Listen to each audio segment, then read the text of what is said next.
Hello, everyone. This is Brett, and thank you for tuning in. Today's video, we're going to be ranking the 5 Slowdive albums along with the best 5 non-album tracks. If you're new to the channel, and if you haven't been keeping up on our past rankings, we've covered bands like Bauhaus, Smashing Pumpkins, Cocteau Twins, Dead Can Dance, The Smiths, Psychedelic Furs, Depeche Mode, Love and Rockets, The Cult, and more.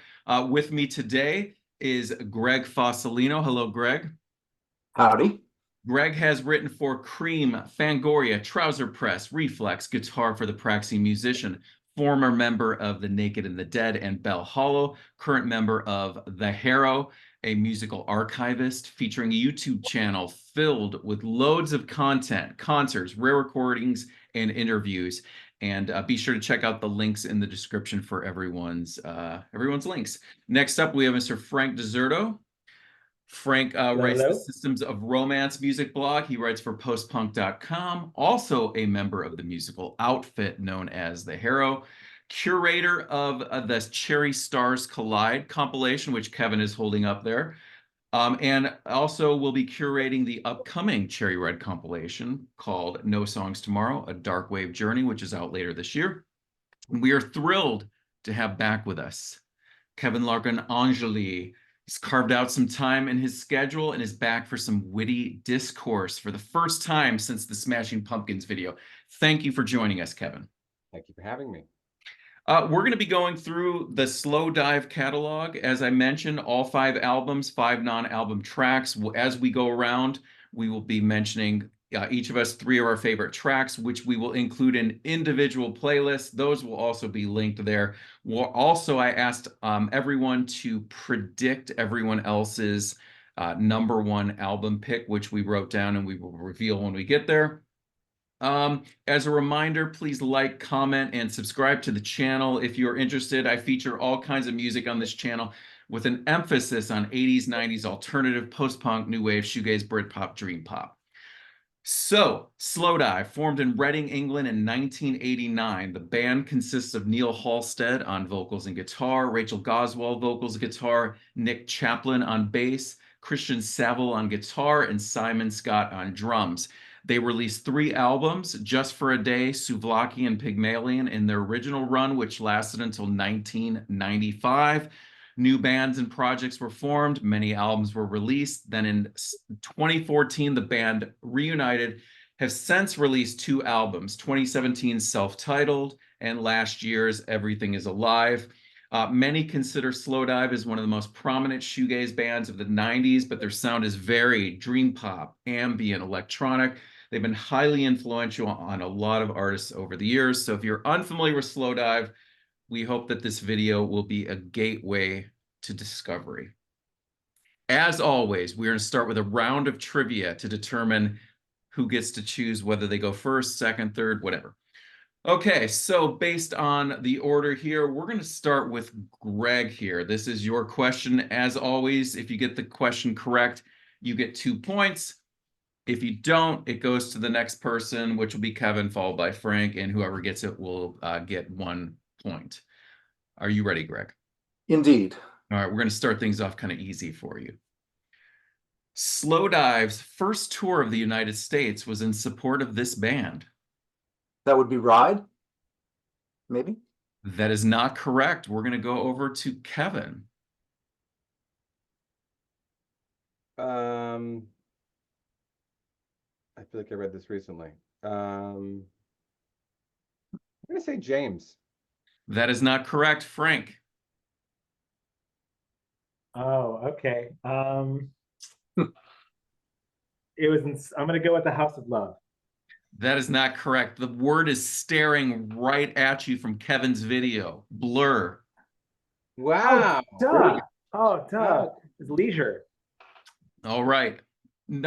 Question number 2, and this goes over to Kevin. Are you ready, Kevin? Yes, I am. This group was formed in 2015 by Rachel Goswell of Slowdive and members of Mogwai and Editors, releasing 1 studio album in 2016. I also came across this recently in my research, but I have not heard the album, and I do not know it off the top of my head. All right, over to you, Frank. it's hard. It's not. She had her own solo records, but I don't remember. Was it Minor Victories? That is correct. Minor Victories. All right. There behind me. All right. We got someone on the board here with one. All right. So, all right, here we go. Over to Frank. Kind of glad this question landed on you, Frank. This is a good one. Oh, boy. Okay. Please listen closely. All right, here we go. The Chancellor's lackey, aka Brandon Walsh, briefly dated Claire Arnold, portrayed by Kathleen Robertson on one of the greatest TV shows of all time, Beverly Hills 90210. Robertson also portrayed the character of Veronica in this 1999 Greg Araki rom-com, which featured a remix of Slowdive's Shine on the soundtrack. That would be Splendor. Dang, for 2 points. As if I was paying off, guys. Sorry, what was the that? labyrinth on the cover of Everything Is Alive? The way you designed that question. Oh, believe me, you know I enjoyed creating that question. It was Shine, the splendiferous mix. From the That is Splendor mix. absolutely true. Okay, question number 4. This goes back over to Greg, but at the end of round 1, Frank is ahead 3-0. Okay, Greg. In addition to co-producing Slowdive's first album and Pygmalion and other tracks, Chris Hufford also worked with several other bands, including Blind Mr. Jones, Chapter House, Radiohead, eventually working as part of Radiohead's management team. Prior to all of this, Chris fronted this short-lived, obscure new wave post-punk outfit. Don't know it. Gonna have to pass. Kevin.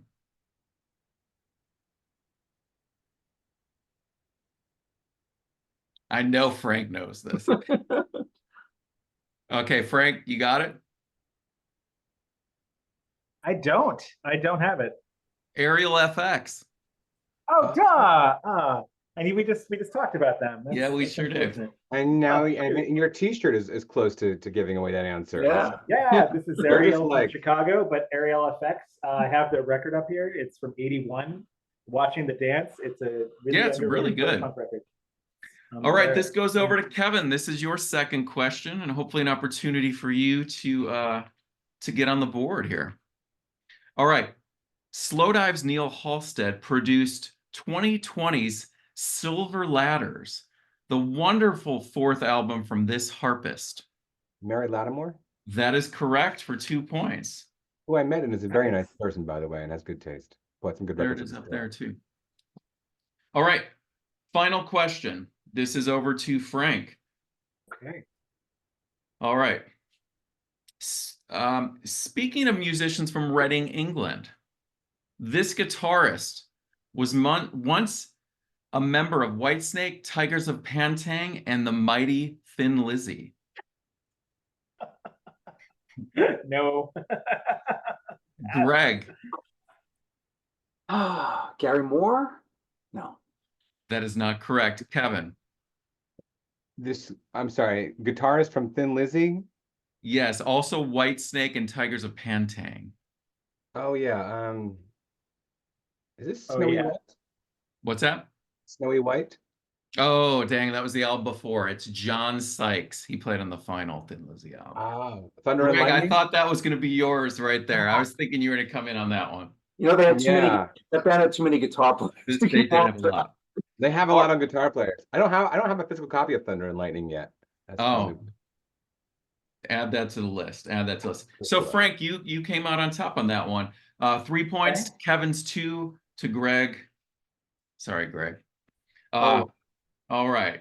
So Frank, that gives you the choice. Do you want to go first, second, or third? If I could choose, I kind of like that order. I say we go in the order of the trivia. All right. I'll So go Greg, first, and then Greg, go down the Kev, line. Frank, and then me. Is All that- right. So sound we're good gonna to everyone? start. We're gonna start here in descending order at our number 5. Greg, take it over. Oh no, I could go. Oh, you're going first, Frank? Yeah, Frank's Greg. good. Yeah, I'll go first. Then Fast. Kevin. Then Greg. Oh, gotcha. Okay. That work? Cool. Oh boy. So I have a lot to say about Slowdive in general. Firstly, they are among the most cherished, wonderful, important bands to me. They really have meant the world since I discovered them in college. They were when I got into college, Kevin and I were already into The Cure and into Cranes and into some things that were shoegaze adjacent. But Slowdive were the first band that were recommended to me. So I take this whole catalog to me, as I know it at the back of my hand, and I'm very passionate about them. And that being said, this is going to sound kind of cliche, but my number 5 choice is going to be their most recent record, 2023's Everything Is Alive, which by any other band is a tremendous landmark album, and I aspire to be this good someday. But this one in particular, it doesn't, as far as Slowdive's catalog, it doesn't do it for me as well. I've read that it was a conflicting record for the band. Like Neil kind of wanted to go back into electronic territory, back into maybe some of the Pygmalion sounds, whereas the rest of the band wanted to make a traditional Slowdive record. And it's sort of, I could hear that struggle on this record. I sort of hear that. It's got a lot of synths all over it, but this doesn't wow me. There's not a lot on here that like knocks me in the face the same way some of the other material. It sounds like there's a lot of bands that came after Slowdive that kind of aped that sound, kind of tried to sound like them. And this just sounds to me like they're kind of hitting their peers. It sounds like one of their peers versus a Slowdive record. But I still love it a lot. I still think it's a really cool record. I'm always happy to have more of this band in my life. So I'm going to go, third to first favorite. Shanty is my third favorite song on the record. It's one of the singles, I believe, off this record. Opening track. Second favorite is Chained to a Cloud. And my first favorite is closing track, The Slab, which is even better live. So yeah, Everything's Alive, number 5. Johnny 5. Right on. Over to you, Kevin, with your number 5 choice. Okay, thanks. Yeah, I just want to say, yeah, in terms of this ranking, for me, it kind of falls into 3 tiers. There's like a chasm between number 5 and 4 and 3, and then there's like a bit of a gap as well between 4 and 3 and 2 and 1. So here at the end of the list is same thing Frank just said, their most recent album, Everything Is Alive. You can see behind me I have all their albums on vinyl, but I don't have this one yet. I intend to remedy that, but it just didn't grab me. I feel like they kind of gave in to certain things that are popular right now. Like we've had an 80s fetishism thing happening for over 10 years. And I hear that on this album with both the drum sound and some of the synths, which I don't really care for. They're a more original band than that. And so I kind of don't want to hear that happening. That said, like Frank said, there are some really good songs on this album. And it's just great to have another Slowdive album in the world. And so I want to talk about those. My third favorite is A Life, which I love the haunting refrain by Rachel Goswell at the top in the upper register. There's wonderful hypnotic guitar patterns, which is probably a phrase I'll use over and over again through this video. Number 2, The Slab, I think is just an awesome closer track. This band knows how to open and close albums. Every album, the opener and the closer are fantastic. And there's just a dramatic intensity and an urgency to the final song. Yeah, the drums hit hard. I just love it. That said, my favorite song on the album is Andalusia Plays, which I just think is a really beautiful song, and it's a mature song. It's a song of a band that's been through some things and aged. I like Halstead's deeper voice and his restraint on this song. The song feels at once soporific and sober. There's some really great lyrical lines like the dark heart of everything, the first winter, you and your favorite shirt. There's a line about the ghosts on the river. There's something about St. Christopher, and there's a song called Prayers Remembered earlier in the album.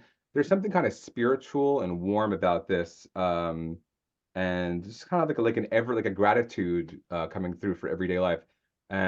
Simple, clean bass line. I just think it's a really beautiful song, and it's probably my favorite moment on the album. Nice. Over to you, Greg, with your number 5. Before I do, I want to touch on 2 things that each of my predecessors said.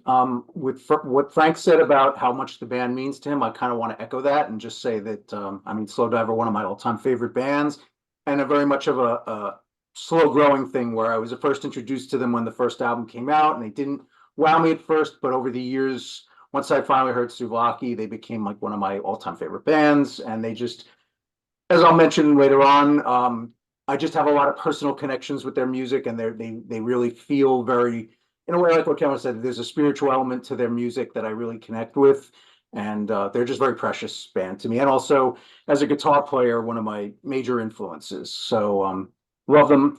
And then I also thought it was interesting what Kevin said about the gap, the gaps in terms of looking at the albums. And I think for me, I was mentioning this earlier to Frank, there's a definite number 5 for me and a definite number 1, and then the 3 in the middle are so imperceptibly close that like on any given day I could pick any one of them as 2, 3, and 4, and so it was very hard to kind of make a differentiation there.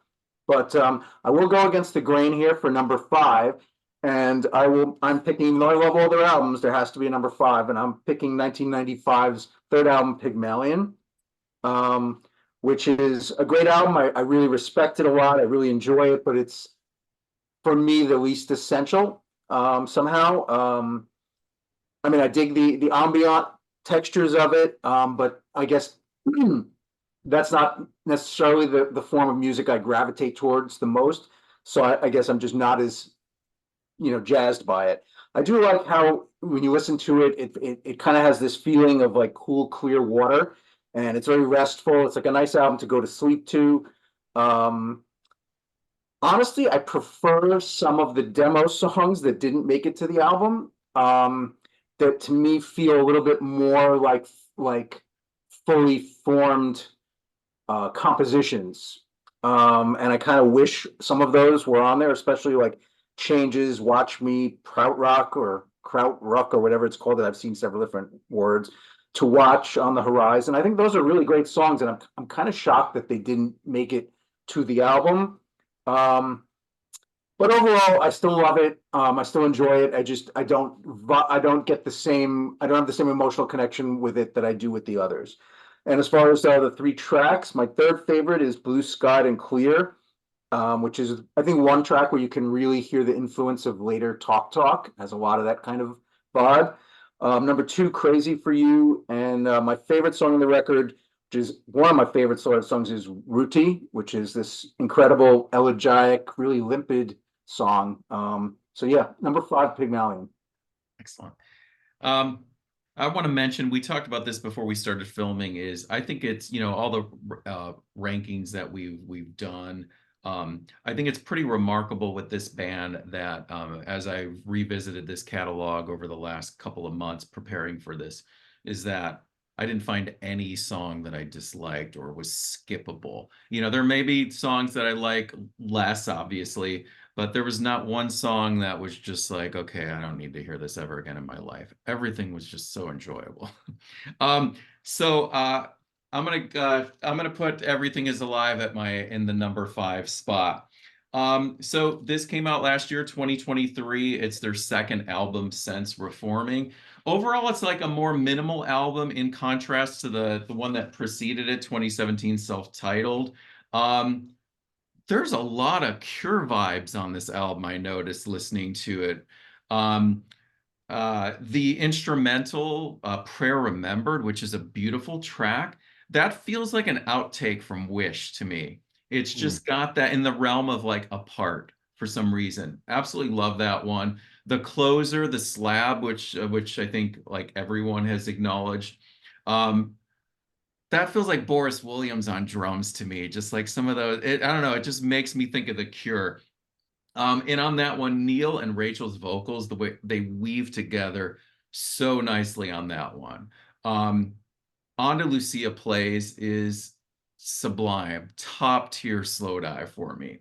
With that being said, Kisses, which was the lead single, is my least favorite moment on the album. And when that came out, I was just, it almost threw me from being super interested in the album. And I'm glad I got it, because when I heard Andalusia Plays, I was just like, holy cow, this is really great. Number 3 favorite, The Slab. Number 2, Prayer Remembered. And number 1, I'm like counting wrong on my fingers, Andalusia Plays, number 1 on that one. So number 5 for me is Everything Is Alive. Cool. All right, All right. Back over to you, Frank.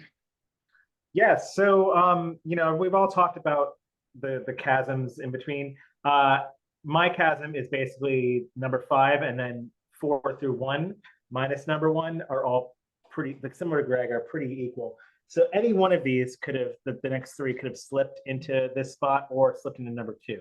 But I'm going to, and I'm ready, here we go, ready for it. It's going to be the self-titled record at number 4. It hurts, it hurts. It hurts because I've been on record saying that this is probably my favorite reunion album of any band. There's Blur's Magic Whip, there's Suede's Comeback, and there's this, as far as 3 bands who have come back in such a way that it just kind of came back to reclaim their throne. Slowdive were a band, we haven't acknowledged this yet, but were completely trashed when they came out. Like every record, first record, people hated it. Manic Street Preachers wanted to kill them. They were being brats, but certainly they were, second record came out and everybody didn't care. It was mind-blowing considering how revered it is now. And of course, Pygmalion came around because he was like, screw it, I'm just gonna just do what I want to do and not care anymore, I give up. So really, when they came back with this record, everybody at this point, it kind of changed their mind and realized that Slowdive were the greatest thing ever. And this record collects on that, in my opinion. So it's a really tremendous album. It's so immediate, it's so joyous, it has a lot of beauty on it. It's kind of Slowdive at their most quintessential. If there's a record that you start with, it might be this one. You know, it's not a bad way in. So that's where I put it. But still, that's how genius and godlike their catalog is. It's still number 4. So my third favorite song is going to be "Sugar for the Pill," which was, I think, the second single off this record, and always a joy to hear live. Number 2 is "No Longer Making Time," which to me almost sounds like "When the Sun Hits" Part 2. There's a similar soaring chorus that kind of takes me there from that one. And my favorite track is the about, I want to say 6, 7, 8 minute long "Falling for Ashes." It's another great Slowdive closing track. Beautiful piano. It really kind of cuts me deep on that one. So number 4, the self-titled from 2017. All right, excellent. Kevin, you were number 4. All right. Oh, dramatic. Number 4 for me is their debut, "Just for a Day." And it's beautiful, it's melancholic, it's atmospheric, it's wonderful. And Frank mentioned, he's been into this music forever and more into it than me. And this is just, I feel like it's got all those vibes that I associate with Frank in college. It's always a good hang. It's a great album start to finish. There's no bad songs on it. Some of it kind of blurs together for me. I kind of enjoy when they have some more melody that stands out in their songs. And so there are a few moments on this album where that happens. Hard to put these in order, but again, with their first and last songs always being great, I guess I would put "Ballad of Sister Sue" at maybe 3, which is a really, really good, just beautiful song. And yeah, there's a bit more melody that kind of comes out from that one and grabs me. "Spanish Air" is just an amazing opening track. I love dropping the needle on this album and "Spanish Air" starting, and it's just like a mood. You're there, and you're going to be there for the next 40 minutes or whatever. And just a really, really gorgeous song. And then "Primal" is just a killer closing track, and it's just, and it kind of sneaks up on you. I think a bit of this album has like a melancholy that kind of can sneak up on you. But usually by the time I get to the end of "Primal," and I'm like, what's happening here? It's just like so dramatic, and there's beautiful voices like coming in the background that are like high pitched, and it's just got a drama to it. It's fantastic. So "Just for a Day" is number 4 for me. Okay, all right. Over to you, Greg. I'm going to piggyback on what Kevin just said, because "Just for a Day" is also my number 4. I know Frank is not going to be happy to hear that. Again, I agree with a lot of what Kevin said. I think it's a great album. I love it, but there's something about it that's slightly impenetrable to me. It has a little bit of a glacial quality. I really enjoy the music, but the songs don't hit me emotionally the way their later material does. It just seems like there's a little bit of a remove, and they hadn't quite figured out how to pour the intensity of their emotions into the songs they were writing to the degree they later did. And also I feel like some of the material, about 2/3 of the way into the album, there's a few songs that are pretty, but they're not super memorable to me. Kind of again echoing what Kevin said about how some of them maybe blur together a little bit. But I do love it. I think it's a fantastic album. It just doesn't hit me the same as some of the other ones do. As far as the three songs, my third favorite is Spanish Air. Second is Catch the Breeze, which is pretty sublime. And my favorite is also Primal, which I feel is one of their best songs. And it has this swirling grandeur to it that to me kind of points the way towards Souvlaki. Like you can kind of hear where they were going on that song. And it to me has some of the emotion that maybe is not quite there yet in as fully realized form on a lot of the rest of the album. So 4 Just for a Day. All right. Frank, you and I are aligning so far. I'm going with the 2017 self-titled Slowdive, their 4th album, and the first one in 22 years. Frank, I'm also going to mention when James reunited and put out the Hey Ma record. That was another wonderful reunited album in addition to definitely Suede. How about Psychedelic Furs, although you know they were touring for like a decade and a half before they put that out, but still it is very difficult for a band to be along that way, be gone that long and come back with this is a winner. You know, it's number 4, but you know, like we always say, something has to be here, and then the ones in the you know that are beating this for me, I just like a bit more, you know. So star roving, upbeat, anthemic, for me, perhaps the star of this record. The closer, Falling Ashes, which I think Frank talked about, that one feels like the most connection to Pygmalion from the record before it, kind of trance-like, hypnotic, repetitious, repetitive. But my 3 favorites on this one, Everyone Knows, is number 3, number 2, No Longer Making Time, and number 1, Star Roving. Number 4, self-titled Slowdive. All right, top 3 now. Frank, over to you. Oh boy. Well, as far as the original run goes, number 3 is one I've always loved and been a champion for since I first heard it. It's Pygmalion. It's obviously the odd one out of the early run. It's almost a Neil Halstead solo record. He was so into Aphex Twin and Orbital and all these electronic acts and Sea Feel and all these other things that he just wanted to go over there. Like, and the band at this point had been trashed. So he's like, well, screw it. I'm going to make this sound. I'm going to go. So I love when bands do this. We already talked about Talk Talk. A band like Unwound also did this, just kind of went into the stratosphere. I love when that happens. It's just such an evolution of sound here that, you know, and honestly, so the reason why I love this one so much, especially, is the second Slowdive track I heard after hearing Just for a Day was Blue Sky and Clear. And I got the Doom Generation soundtrack, another Greg Araki film full of like Love and Rockets and Lush and these like electronic versions of things. And Blue Sky was a standout for me. So this album, yeah, it's beautiful. My 3rd favorite song is going to be Blue Sky and Clear.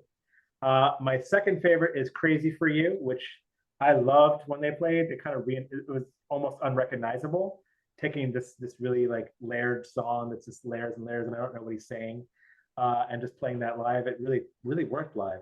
And then my first favorite is actually going to be a deep cut.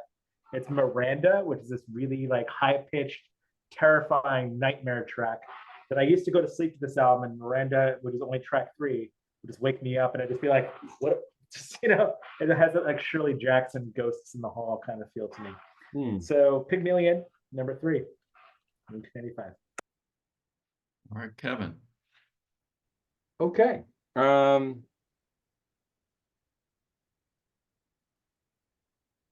Number 3 for me is Souvlaki. Yeah, the spice is here. So, which I think of as the quintessential Slowdive album. So there have been numerous kind of opportunities to get into Slowdive over the years. It was years before I got into them. You know, there was Frank kind of trying to get me in. We've been friends for a very long time, for those who, you know, don't know our previous history coming to the channel. I was with someone for years who had a copy of this on CD, where it had a bit of a different cover. It was like black with like this picture in black and white in a corner. It had more of like a goth looking cover, which made sense. This person was gothic, was a goth. And I noticed there was like Brian Eno was involved in the liner notes, and I'm like, oh, this is cool. And I put it on and I liked it, but it just never really grabbed me. But yeah, it's a really cool album, and like the more I listen to it, the more I get it. I feel like it took me a while to hear what the album actually is through like what the reputation of the band is, if that makes sense. But they developed a really interesting sound in this album. I love how there's this kind of, it's like a little bit trippy, a little bit dubby. There's like a little, like things don't, there's like a stuttering, sliding, faltering, and then landing on it kind of lockstep thing, which kind of reminds me of what Questlove and Pino Palladino developed on D'Angelo's Voodoo album later. It's a kind of a weird comparison, but that's kind of what I hear. I love the way it kind of, there is this, it's just, things kind of slide around, and it's just a very interesting sound. I think I think it's probably was a lot harder to pull off than it sounds on the record. So yeah, top 3 tracks. I mentioned Eno. He was involved in the song "Sing," I believe, and that's my number 3 on the album. It's just a really cool song, just sonically. The things that take place there and kind of the treatments and the atmosphere. But there is some of that melodic quality that I like in their material. That's a really cool song. It's really hard to land on number 2 actually, because I think Dagger is devastating and just so great. But I wound up going with When the Sun Hits, which is just like a classic Slowdive song. I've put it on playlists before. Every time I hear it, I'm like, yes. I'm just always like, love to hear it. And it comes right after my number 1 favorite song on the album, Souvlaki Space Station, which is just a total masterpiece.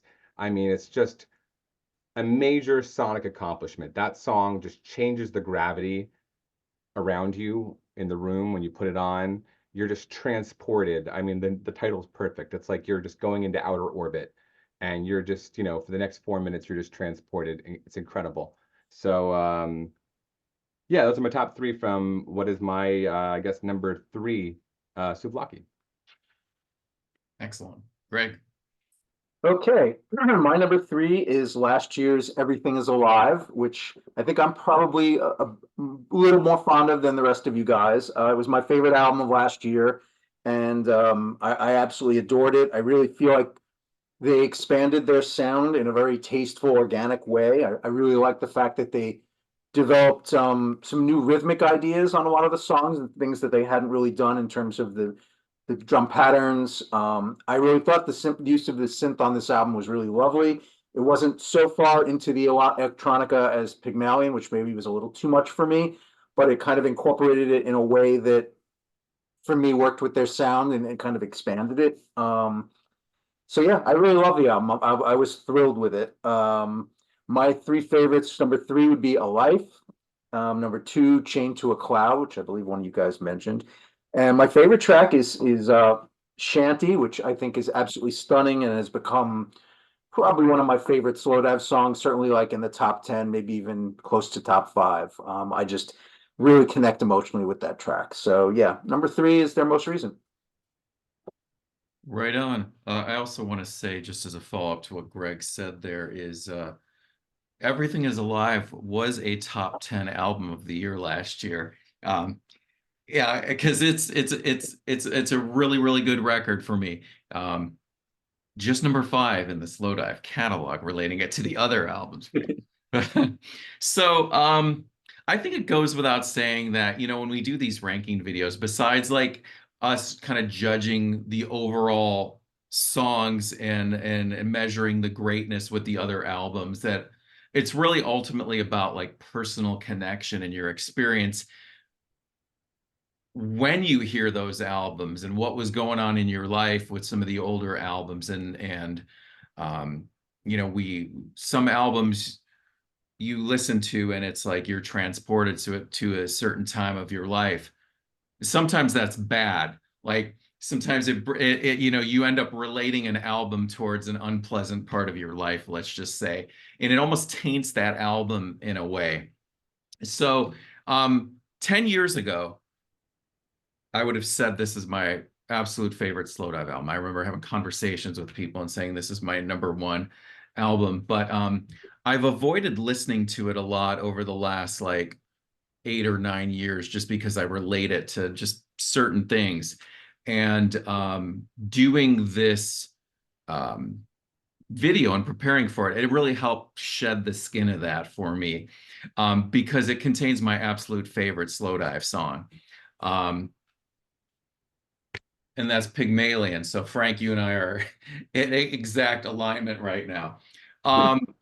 Third album, 1995, minimal, experimental, ambient, loopy, repetitive. Probably not the album I would recommend people new to the band to start with. So listening to it, you know, preparing for this video, it just continues to, for me to really hit hard, and it can be maybe off-putting at first, but it's really rewarding once you really get into it.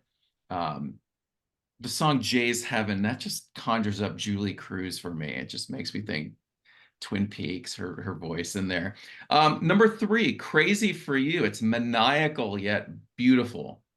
The closing track, All of Us, even though it doesn't sound like it, it makes me think of like 1970s singer-songwriter like Gordon Lightfoot, although it sounds nothing like it. It's just, that's what it makes me think of, like Sunday afternoon. Sad Sunday afternoon. And my number 1 favorite and my favorite Slowdive song is Blue Skied and Clear. Heavenly, just absolutely, just when it gets to that movement of the song where it, and Rachel's voice goes in those little high flourishes, it's just goosebumps. It's so chilling. Number 3 for me is Pygmalion. And you know, Brett, you're not that far off the singer-songwriter thing. We haven't talked about Mojave 3, right? Right. Mojave 3, aside from their first record, which is super slow divey in spots, sounds like an homage to 70s folky, Tim Buckley, Gene Clark kind of song singer-songwriter. So he always had that in him. So you're not wrong of you to pick it up. What's that? You're gonna ask me tomorrow? Yeah, well, I mean, just in Mojave 3's catalog. Yeah, because I mean, ask me tomorrow. There's like Leonard Cohen moments. There's Neil Young moments. Yeah. I've always felt I love that album. Yeah, and I love that so stuff. Yeah, hearing that he would play that through a loopy ambient filter is not surprising to me. So it's cool you picked that up. Right on. All right, so number 2. I mean, everybody in this video knows this, but the listeners will be surprised. My number 2 is Souvlaki. And, you know, I know what right do I have? Who are you, man, to put this at number 2?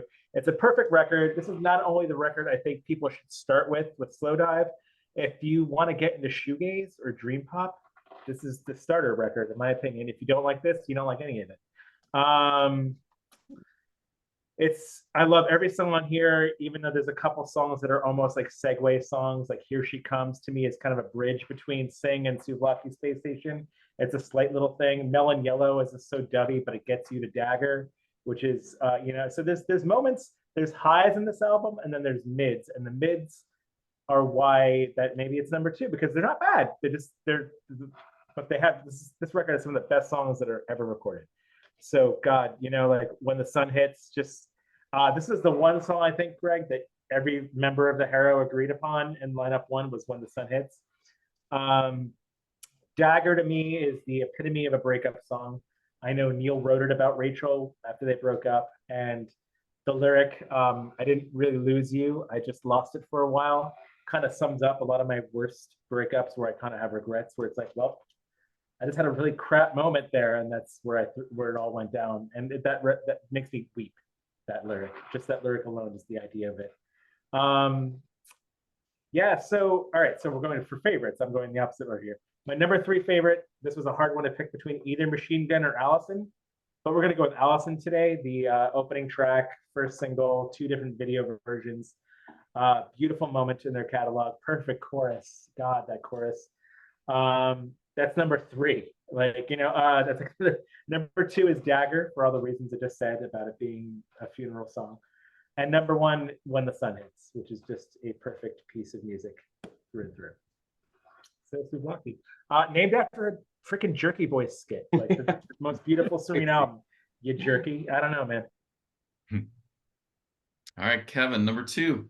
Okay, so this was like there is a hair's breadth difference in what I value between one and two. This was very hard, and I went back and forth and back and forth and back and forth on it. I really so that these two albums are the albums that are really close to my heart that I really, really love by Slowdive. You know, I like a lot and respect the previous two I just mentioned, and I'm still warming up to Everything Is Live. My number two is Pygmalion. Um, I love this record. I think it's absolutely incredible. And one of my favorite albums is Laughing Stock by Talk Talk. I love when artists go just way out, like as far out as they can go, to the point where they just have to break up. Like there's nothing to do it. You know, like we've gone so far out, we just have to break up now. You know, I love that. I love silence and space, like a sense of spaciousness in music. And this album has so much of that.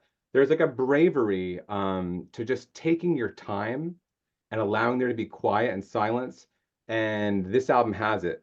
This album's also so interesting to me because it's, I mean, you mentioned that Neil was getting into electronic music and stuff and Aphex Twin. This album is both electronic and it also feels really old. Like it feels, there are parts that remind me of like monastic chanting. There's like classical nylon string guitar, it sounds like a phrase I used the other day talking about it was it's like Dowland's tears in a futuristic citadel. So you kind of have this very like old world kind of classical music and this futuristic emerging 90s electronic music at the same time. I think this album was actually like ahead of its time. But I don't think it ever found its time because there's never like a moment where music caught up and sounded like this. But it's still like, this album is like timeless. I feel like you could put it on anytime and it just sounds amazing. Um, I um, yeah, spaciousness, silence, daring. Three favorites. It's even hard to pick favorites off this album. Everyone has mentioned them so far. I guess my third favorite would be Crazy for You, which I love just like the layering and the looping and the parts that are coming in and out.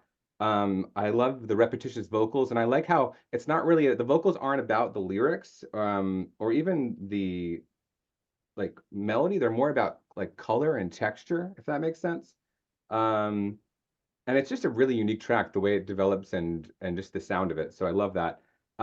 First, number two is Rudy, the opening track, which is just like when I put this album on, it's like just such a welcoming song. Like it just changes the room. You mentioned Frank, like Miranda. There are moments where the album gets can be a little bit scary. There's moments where it can be a bit challenging, but it is a really like relaxing, beautiful album. It slows time down. It is really great for like late at night. So I love the guitar tone on Rudy. I love the time it takes. I love the bass pattern when it comes in and that gentle percussion figure that layers on top of that. It just kind of welcomes you into this world that this album is, and it's just a really, really great opening track. And then, of course, Blue Sky and Clear. I mean, I think this album is genius, and I think that song, if I had to, prove that this album is genius, that song is just genius. I mean, what a song. Brett, you mentioned the Goswell's vocal parts. It's just angelic. It's like this angelic thing breaking through. Um, but not relying upon like older forms of music to get that kind of divine sense. It's kind of futuristic and of the now. And again, the song goes through different changes. That's why it's almost more like classical music to me. It's like classical music meets electronic. Just think it's totally genius, life affirming, fuck everyone, I'm gonna do what I want kind of album. Love it. Oh, sorry. Yeah, but yeah. Great choice, Kevin. Over to you, Greg, for your number two. My number two is their 2017 reunion album, Slowdive, which I'm gonna refer back to what Frank said, were one of the best comeback albums ever. Yeah, with all due respect to Suede, I think this is probably the greatest comeback album ever, in my opinion. It's pretty much perfect to my ears. It was everything that I wanted to hear in a Slowdive reunion album. I just absolutely love it. I don't think it has any weak spots. Yeah, I mean, I don't think there's too much to say in detail because I think it's just real classic Slowdive. My third favorite track is Go For It, which I think is really wonderfully moody, and it kind of recalls Pygmalion a little bit, and it also has a little bit of almost like a Joy Division vibe. It's kind of a little different for them, but I really love it. Number three, Star Roving, which like what you mentioned, Brett, it's just pure joy. It's just one of their most indelible guitar riffs, and it's just it takes off on a roller coaster, and it's like boom, it's out, it's gone, and you're along with it. And number one, Sugar for the Pill, which is just totally heartrendingly beautiful. It's probably my favorite non-Souvlaki Slowdive song, and I just think it's brilliant. I think it's really wonderful that one of the modern shoegaze band named themselves after this song, which is a band called Sugar from the Pill from Greece, who are quite good. But I think that just goes to show you what a great song it is. So yeah, number two, 2017 Slowdive. I'm gonna jump right into it. Number two for me is Souvlaki.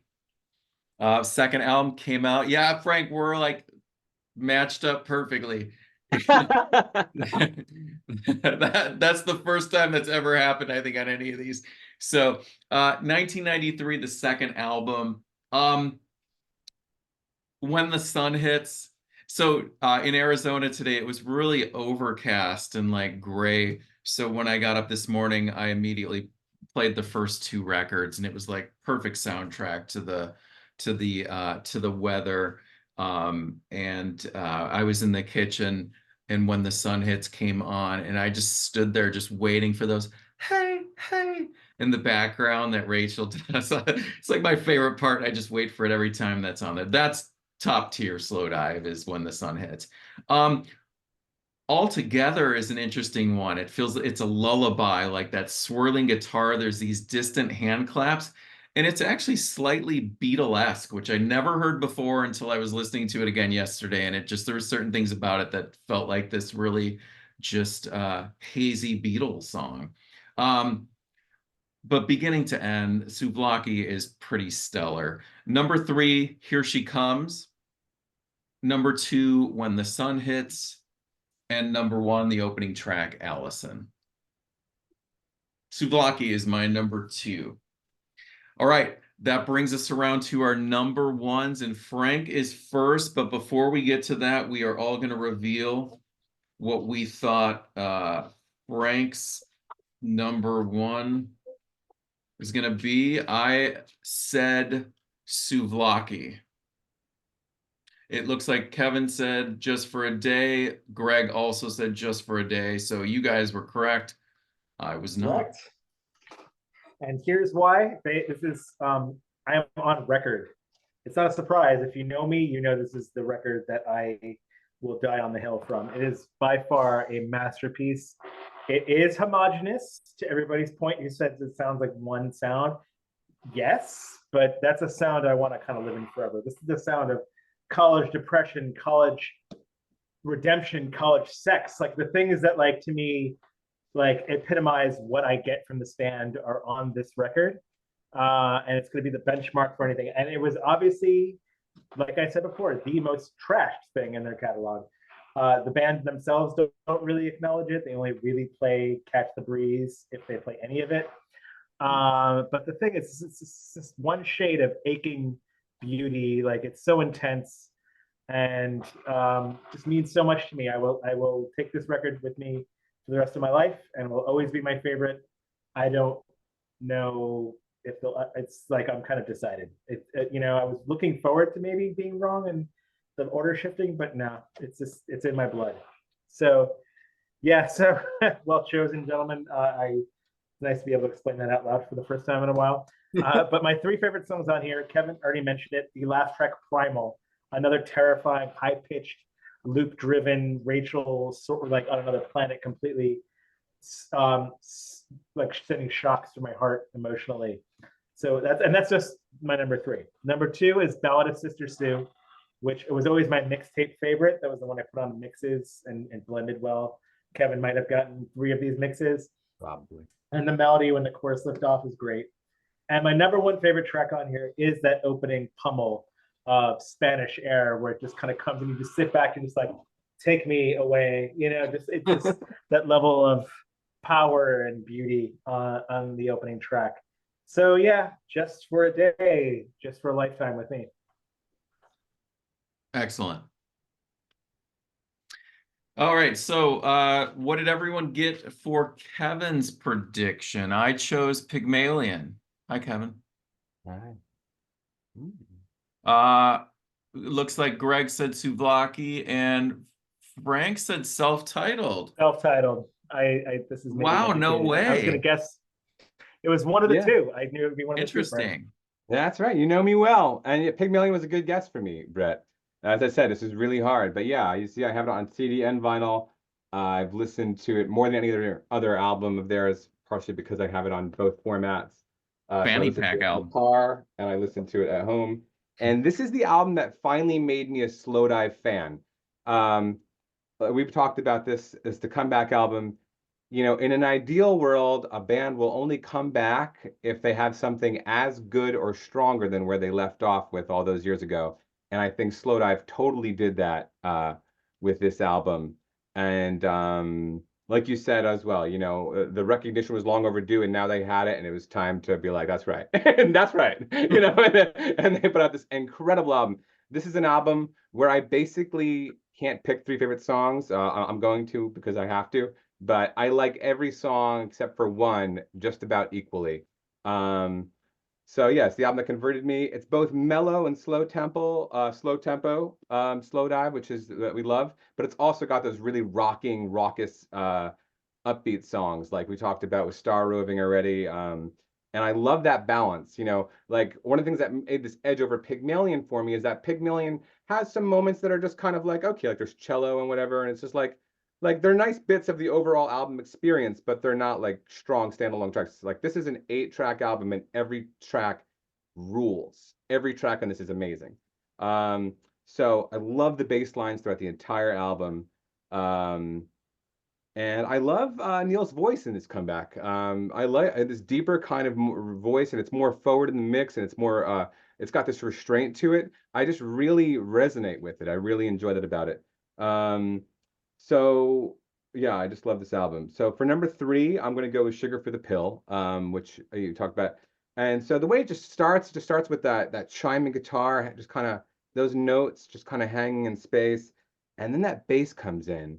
Bloom, bloom, bloom, bloom, bloom, bloom, bloom, bloom, bloom, bloom, bloom, bloom. You know, it's just it's so hooky, but it's also, again, there's this patience, it's taking its time, and then the drum just perfectly locks it in, and it's just then those hypnotic cascading guitars start coming in, just all the changes, and again the way that they layer things in their songs, it's all perfectly done here.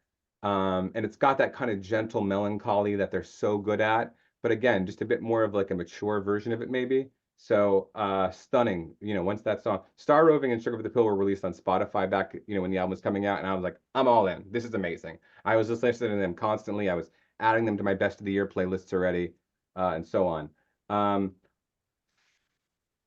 This is kind of my favorite track recently, but it wasn't always. So it's at number 2 right now. It's Don't Know Why, track 3. This song is incredible. Like, it's just total liftoff. So what I really love on this song is the drum pattern, which is like boom, pat, pat, pat, pat, pat, pat, pat, boom, pat, pat, pat, pat, pat, pat, pat, pat. And it just goes and goes and goes like that. It's so great. And then it drops out into this like cavernous other part, like during the choruses. It's so exhilarating. It's just an incredible song. And again, Rachel's sweet, like sugary voice is going along the top line. It's so good, so good. And so number 1 for me, and really, I mean, every song is number 1. But Slow Mo, the opening track, and again, it's like I said about the other opening songs. When I put the album on, I'm just like, it's like I'm leaving wherever I just was, and I'm going to be here. I'm going to be in blissful Slowdive territory for the next 40 minutes. And it's just that, you know, that na na na na na na na na na na. Like I don't even know what most of the lyrics are, even though I've listened to it 100 times. It's just the sound of it. It's got this cadence that's just totally becalming. And it's exciting and calming at the same time. So and then yeah, it builds, and there's more of that, again, more of that the way Rachel comes in. It's and just the, like the cavernous drums again, like the way that yeah, like there's a sound to this album that's very, there's like a crispness to some of the production that I just really really love. So very very much in love with this album. So that's my number one. Kevin, you looked like Animal from the Muppets when you did that.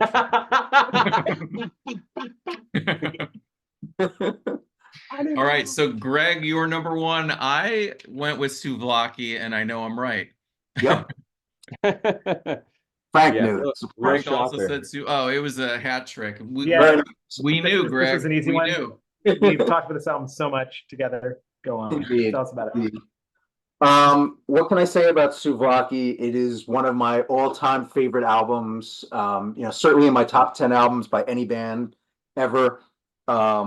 It was my gateway to not only Slowdive, but basically shoegaze in general as like something that I was a fan of. I mean, I did listen to a lot of the shoegaze bands when they were first coming out, but I wouldn't necessarily have said at the time, oh, shoegaze is one of my favorite genres. And I only had heard Just for a Day, which as I've said, I did enjoy, but it didn't quite hit me. And then about 20 years ago, a bandmate at the time said, "You've never heard Souvlaki? You got to put this on." And as soon as I did, it just clicked with me instantly. And I was like, this is it for me. And then I became a shoegaze fanatic. And the album has never dimmed for me. It's just infused into my personal life. Like Brett, you talked about how an album can, remind you of certain things in certain times, and it really affects you emotionally due to that. And I feel like this is one of those albums for me that does that the most. I mean, the first time I gave my now wife a ride in my car, this was the album I was playing, and she was very impressed. And so it's just, it's one of those albums that just brings me back to that time. I love how it's more, I feel like, expansive and diverse than Just for a Day. It's got like, Kevin mentioned the dub thing. It has a little bit of, I really like dub music. And so it has some of those dubby textures like on Souvlaki Space Station and Sing. Then you get like some of their folk side, like you mentioned, the 60s singer-songwriters and the folk element. You have that on Here She Comes and Dagger. You have some psychedelia on all together. I feel like it just ties all of their elements together on one album more so than any of the others. So I really love it. I think it's really sonically unique for its era, even considering the other shoegaze that was happening at the time. And it's just totally seminal. I mean, part of that is, as we mentioned once, they used a particular reverb unit, the Yamaha FX 500 reverb on this album, and it gives it a very unique tone of anything else coming out at the time. And here's a modern version of that. This soft focus pedal, which kind of recreates that. So yeah, it's just, I could probably go on for hours, but I'm going to keep it short. I just love this album to death. As far as three favorite tracks, number 3 would be When the Sun Hits, which the incandescent guitar figure, it never fails to make my heart sing and the hair on my arms stand up. It's one of my all-time favorite love songs. And again, when I met my wife, this was our first hour song, and she used to have it on her MySpace. So every time I would go to her MySpace to like see what was up with her, the intro to When the Sun Hits would be playing. So yeah, it just hits me emotionally that way. Number 2 would be Machine Gun, which is this absolutely colossal liquid rush of emotion. When the chorus comes in, it's just epic and intoxicating. I just love that track. And then I'm going to talk a little about the Souvlaki Space Station, which is my number 1 song. And if you held a gun to my head right now and said, Greg, what is your favorite song of all time, period? It would probably be Souvlaki Space Station. It's definitely top 5, and in most days that would be number 1. I think it may be the greatest song ever recorded. Back around 2015, when there was this blog, me and Frank's band, the Harrow, were asked to talk about, to pick 15 songs that were their favorite songs that would reflect you, and you had to write a little bit about each song. Do you remember that, Frank? Warmer Climes. Yes.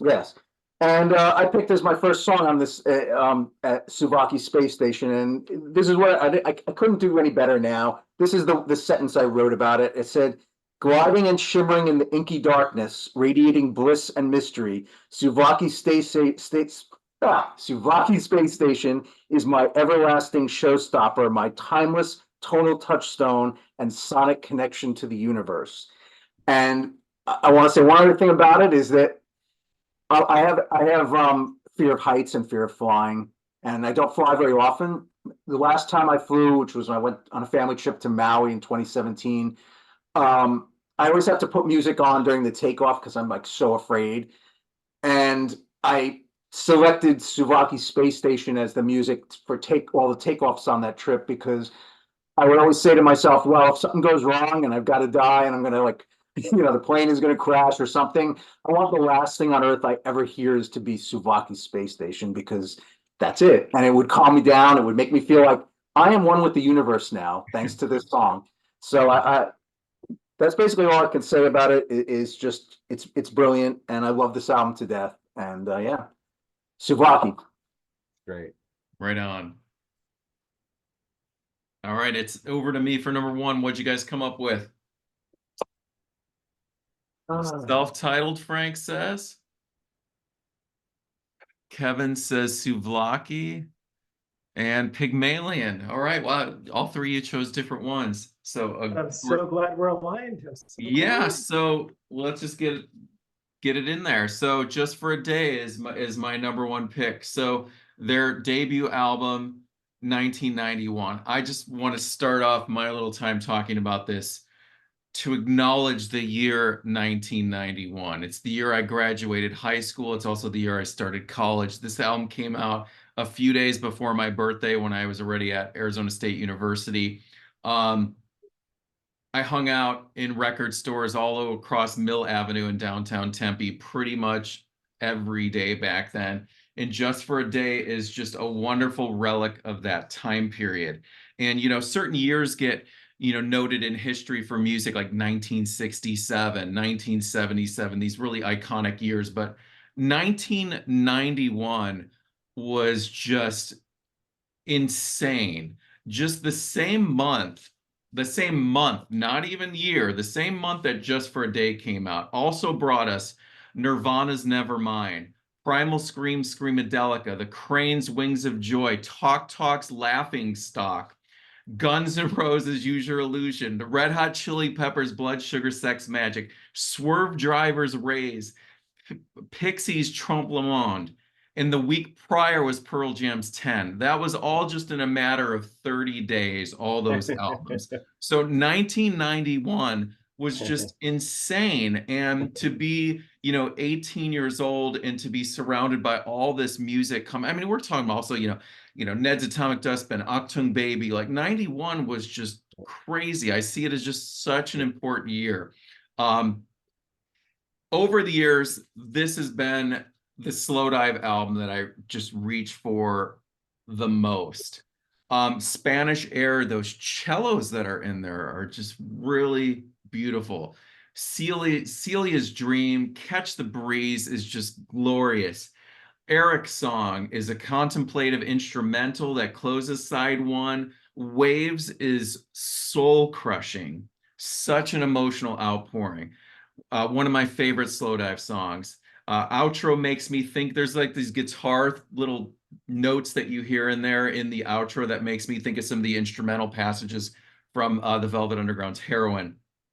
Both sides are equally powerful and my favorite in the Slowdive canon. Number 3, Celia's Dream. Number 2, Catch the Breeze. And number 1, without hesitation, Waves. Just for a Day, my number 1, and Frank's number 1. All right, so we are going to be continuing with our 5 favorite non-album tracks. Just as a reminder, we are going to have playlists for all these songs that we've been talking about, choosing the 3 favorites.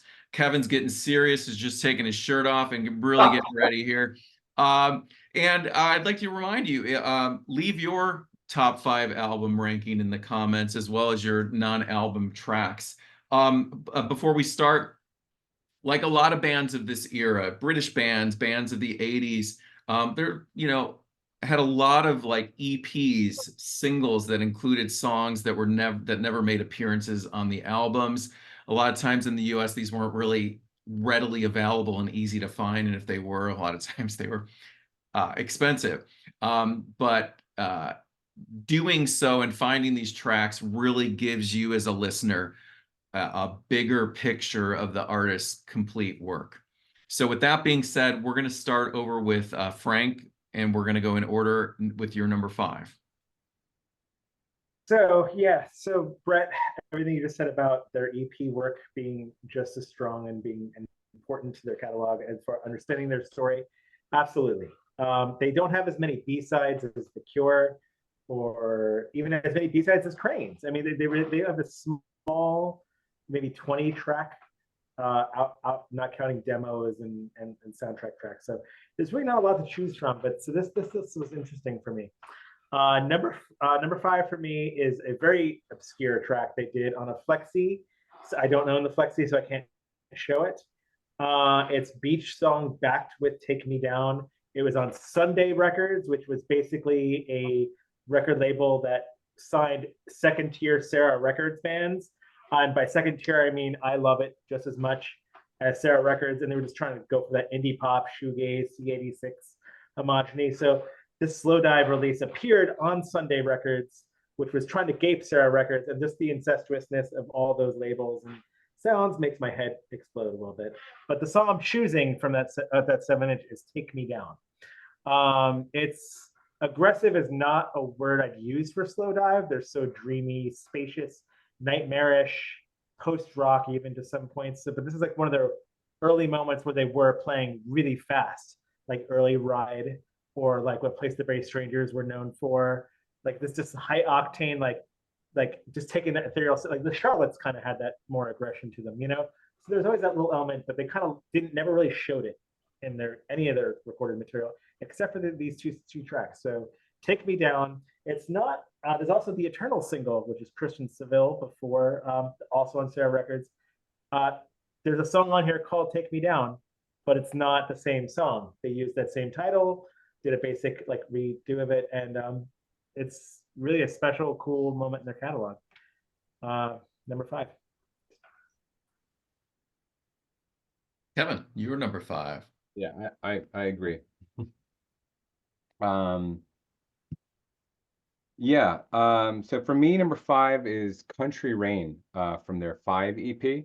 My pressing of Souvlaki has got a number of songs from a few of the EPs appended to like the rest of side C and then side 4.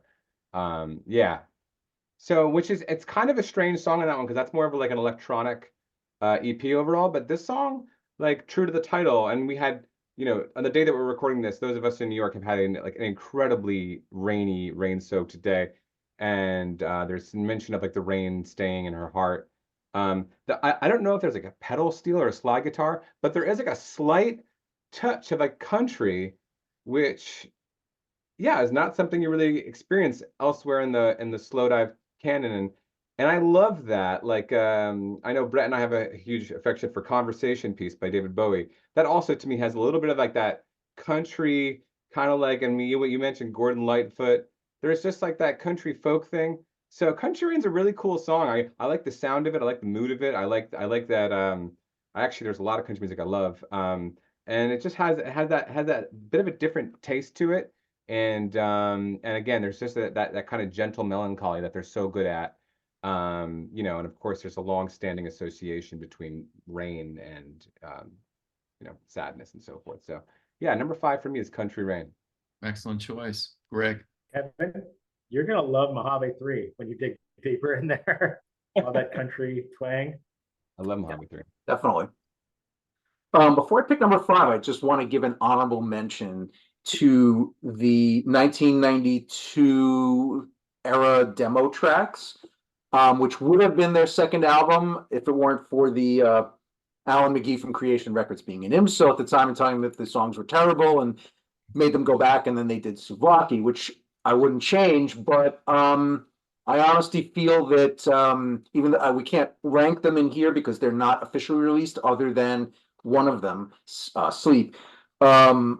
If those tracks had been released as an album, it might be my second favorite Slowdive album. That's how good I think some of those songs are, especially like Silver Screen, which is one of my all-time favorite songs by the band, and it should have been a single, much less not be released at all. So, but there's a few others as well, like Bleed and Joy and Jazz Odeon and Colors and Spin.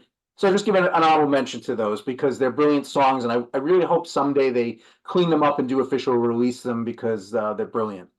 But of the ones that actually are released, for number 5, I'm going to pick a track from their Outside Your Room EP from 1993.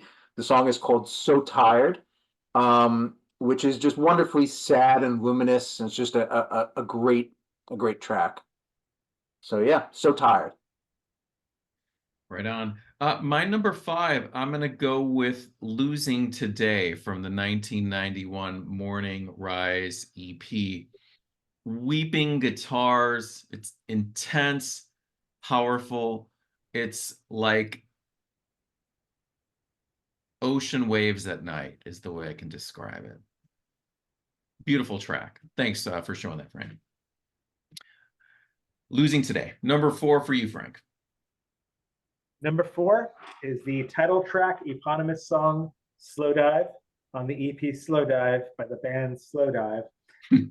Their first EP comes from their first demo track. I think this whole EP, Slowdive and Avalon, were just released as is, no changes, from what I understand. It's such a perfect statement of intent. That opening riff takes me to another planet when he's coming with that bending note and just let that soar for 4 minutes. It's perfect. So number 4, Slowdive. Kevin. Okay, number 4 for me is from that Sunday flexi disc with the 2 songs that Frank just talked about. Side A, Beach Song. I love it. It's just a whole other side to Slowdive that we didn't really get to hear much of in the band that followed. It's kind of fuzzy, it's kind of fast, it's kind of lo-fi. And it's, yeah, like you said, there's not really an aggression necessarily, but there's something to it that's a bit more biting and hard edge, and it's just a really cool song. I love the B-side too. I definitely want to get that flexi. It's really cool, and it's funny actually. If you look at like the YouTube videos and on Discogs, people do bring up A Place to Bury Strangers, and they mention a specific song of theirs being a lot of people think that was clearly modeled on Beach Song. I don't remember the name of it at this moment. Lived my life to stand in the shadow of my heart. That's the one. Over to you, Greg, number 4. Number 4 for me is the title track of the Morning Rise EP, 1991, which is just a towering edifice of quintessential OG shoegaze. Not much more to say. It's just perfect. Thank you, Frank. It's just perfect. Early Slowdive. Love it. Morning Rise. Number 4 for me, Country Rain. I'm a huge Graham Parsons fan. Yeah. And that's like a dreamy, you mentioned the slide guitar in there. It definitely harkens to what would come in Mojave 3. But dreamy Graham Parsons, it's a more upfront Rachel vocal than typical, I think, in the Slowdive catalog. But the slide guitar makes it for me. It's just, yeah, it's a great track from the 1993 5 EP, Country Rain. Back over to you, Frank. All right, this is what, number 3. Number 3 for me. God, all these early EP tracks are just so the same covers and the same style of like they're all the same design, which is kind of great. The Creation Records. Number 3 for me is She Calls from the Morning Rise EP. When it comes in with those toms, there's like it's like it's such a Boris Williams moment to me. It does sound like something on Disintegration. Disintegration like closed down, but just sped up, rolled through, and just like stuck underwater. So and then when the descending melody in the chorus, like she calls, it just has that Gregorian vibe. We already talked about a little bit classical. I feel like some of their melodies have that early music kind of vibe to them, and just the way they devastate me in the same way. Yeah, She Calls. I'm so glad it's in their set list. I'm so glad they play it. It always takes me to another planet.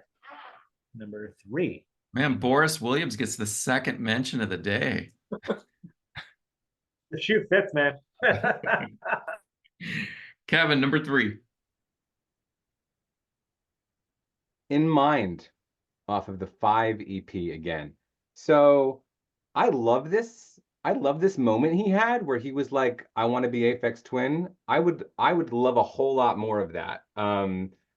Yeah, In Mind to me is the most satisfying song of that type that they did. That was like the, just kind of purely electronic. I don't, yeah, it's just, yeah, that one is really, really good. I've listened to that one over and over again, and like I love 90s electronica, and it's just a sound that's always when when it's done well and I hear it, I'm just always like, yeah, I want to go live in that for a while. And I think In Mind's a terrific example of it. So that's my number 3. And just again to diversify, like I mean, I started off at Country Rain, which is, they got that country touch. Then I went to Beach Song, which is a totally different version of Slowdive than we really got, which is the, the more fast and fuzzy. And then this is like an electronic song. So, for being a kind of I sometimes think we think of them monolithically, like, they are this just ethereal dream pop shoegaze thing. There actually is quite a bit of diversity tucked here and there throughout the catalog. You can also find In Mind on Cherry Stars Collide. That's the song we went with on that collection. It's such an odd number, so well said, Kevin. Greg, over to you for your number 3 choice. I'm going to pick one Frank already mentioned, which is the band's title track, Slowdive, from the EP of the same name in 1990. And which one of you, I think you might have mentioned it, that there's this string bending going on in it. Was that you, Brett, or was that Frank? I think that was Frank. That was Frank. Okay, yeah. That's the thing that always struck me with that. I don't know whether it's Neil doing it or Christian Saville doing it, because they're both brilliant guitarists. But that string bending is just like, it just tears at your soul every time it goes. It's like, and you're just like, yes. So yeah, Slowdive by Slowdive, number 3. Well, number 3 for me off of the Holding Our Breath EP, that is Shine. Another 1991. These percolating guitar melodies, Rachel's soaring vocals. It's another one that makes me think of Julie Cruz. It's an outstanding track. Check it out. It's called Shine. Back over to you, Frank, number 2. All right, number 2. I'm going to go with, we already mentioned this before. I think it was you, Brett, Losing Today from Morning Rise. This was a very early favorite, one of the ones I downloaded off LimeWire or what have you. And just the sound of it, it's just so devastating. It's just so underwater. It just feels so hopeless. And yeah, that's sometimes where I want to be. And that's what does it for me on this track. Number 2, Losing Today from Morning Rise. Kevin, number 2.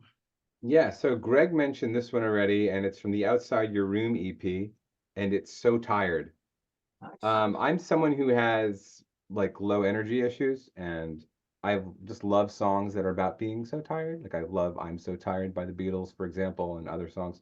And this one, first of all, I just really, really love the guitar tone on this song. And there's a third chord in the pattern. There's it's just a beautiful chord that it moves to before resolving. And I love that chord. It is a delicious chord, and it gives it time for you to really taste it. So I also love in this song its sense of pacing. It's just, again, I've mentioned this with them before. There's just like there's a patience to their music, and they let things kind of, blossom out into the space before receding, and I really love that in this song. Yeah, there's like, this has a bit of that quiet, a bit of that silence I talked about with Pygmalion, kind of in that spaciousness. So really, really, really nice song. That's my number 2. So Tired. Greg, over to you for number 2. For number 2, I'm going to go with the track Sleep, which was originally by Christian Saville's earlier band Eternal. I believe that EP, yep, Frankie, there you got it. Around 1990 did that come out, or 89, something like that. Slowdive's version was recorded, I'm going to say, circa 1992, from the rejected Souvlaki sessions. But it was remastered and officially released as a digital single in 2021. and it's a beautiful, beautiful song. It's a cotton candy churn of sugared sadness. It's just wonderful. They still play the song in their live set, and I'm so grateful that it got remastered and released so that people could actually hear it, because it was a crime that it was not available. So number two, Sleep. Right on number two for me, not that anyone can see this, but oh yeah, you can. This title track from the Morning Rise EP, also representing 1991. That opening swelling chord is like so sinister when that song kicks in.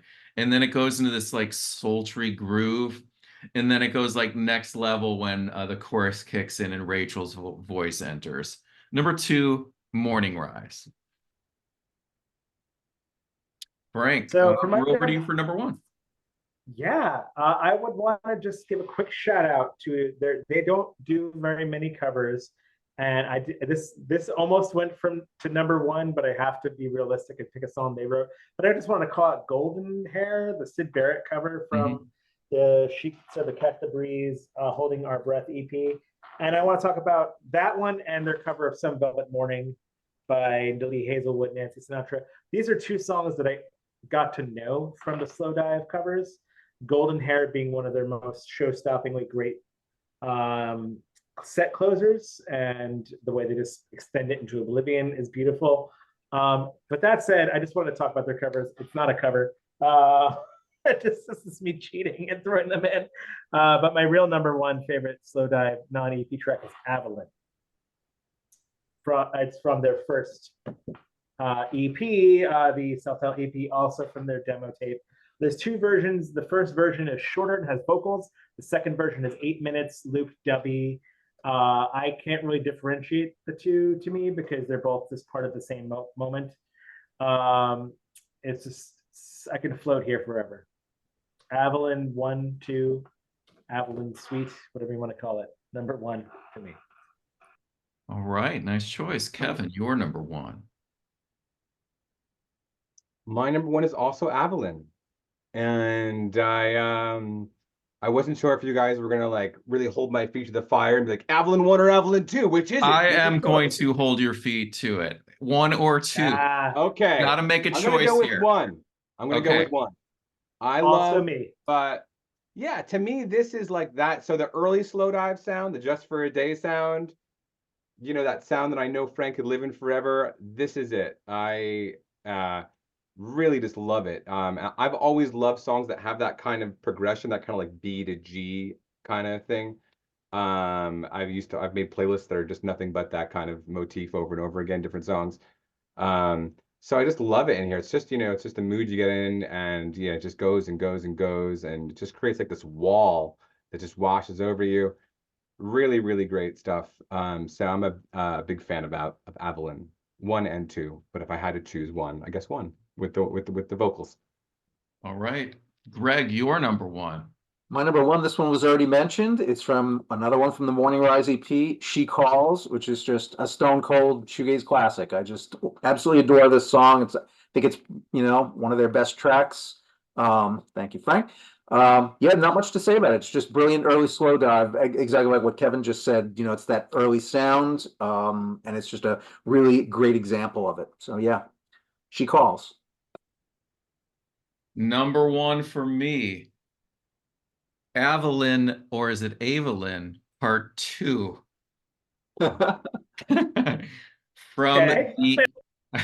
From the that's why I need you to hone in on that one. Yeah. So the longer instrumental version. Yeah. It's Great. droney, it's repetitive. There's this swarming sound that's in there that like is so hypnotic.